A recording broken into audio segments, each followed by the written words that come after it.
નમસ્તે મિત્રો, આજે આપણે બનાવીશું પનીરમાંથી નવો નાસ્તો। તપેલીમાં પાણી ગરમ કરવા મૂકી દીધું છે। મેં અહીંયા અમૂલનું પનીર લીધું છે વજનમાં 100 ગ્રામ। એને આપણે ગરમ પાણીમાં નાખીએ। થોડું ચપટી મીઠું નાખું છું। ગેસ ચાલુ કર્યો છે અને કઢાઈ મૂકી દીધું છે મેં વઘાર માટે। હવે એમાં થોડું તેલ નાખીશું। તેલ ગરમ થઈ ગયું છે। હવે આપણે એમાં કટિંગ કરેલા લીલા મરચાં નાખીએ।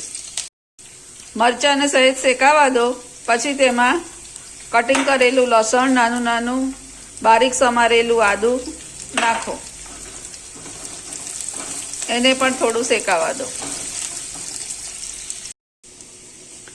આદુ, મરચાં અને લસણ શેકાઈ ગયું છે। હવે એમાં આપણે બારીક સમારેલા કાંદા નાખીશું। કાંદાને પણ સારી રીતે સતળાવા દો।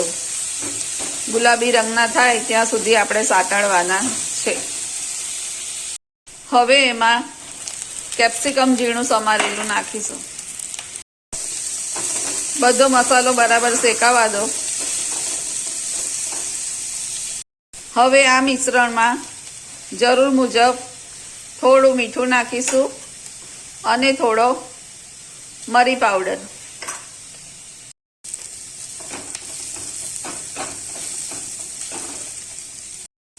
બધા મસાલા બરાબર શેકાઈ ગયા છે। ગેસ બંધ કરી દીધો છે। હવે આપણે એમાં લીલા ધાણા નાખીશું, બારીક સમારેલા।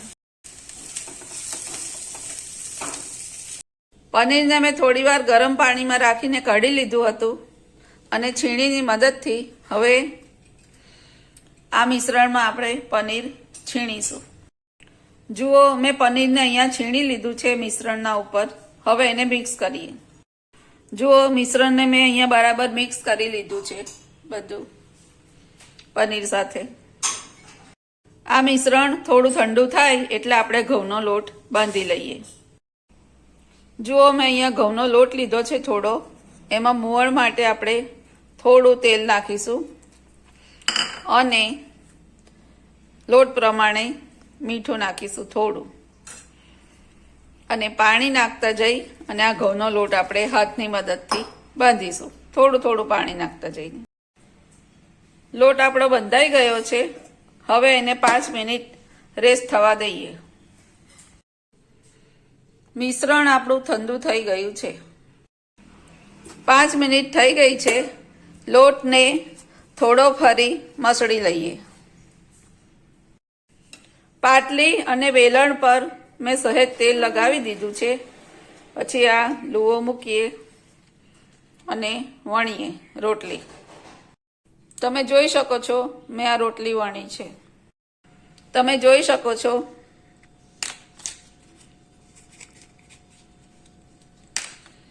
અંદરના ભાગે મેં તેલ લગાવી દીધું છે હાથની મદદથી।